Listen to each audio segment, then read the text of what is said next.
Bantuan berupa makanan dan selimut mulai berdatangan untuk korban kebakaran di Kelurahan Panampu, Makassar.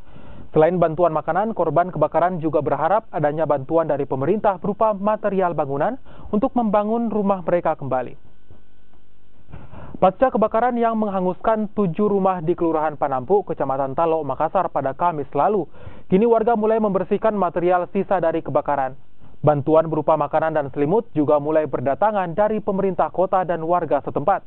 Koordinator Posko Penanggulangan Bencana mengatakan bantuan berupa balok kayu, semen, seng, pasir, dan juga batu bata dibutuhkan korban untuk membangun kembali rumah mereka.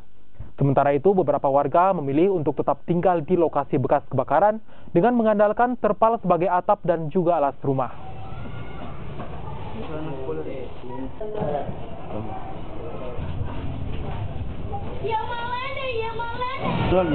Masalah bantuan itu masalah tembakonya, alat dapurnya, dan obat-obatan alhamdulillah sudah ada, tapi yang masih minim itu masalah material untuk pembangunan rumahnya.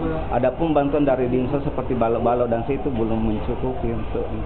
Yang untuk korban kebakaran, untuk bantuan yang diinginkan ini yaitu berupa material. Kami membutuhkan sekali karena di 7 rumah ini yang habis, 3 yang rusak. Kami membutuhkan material itu yang berupa seng, balok,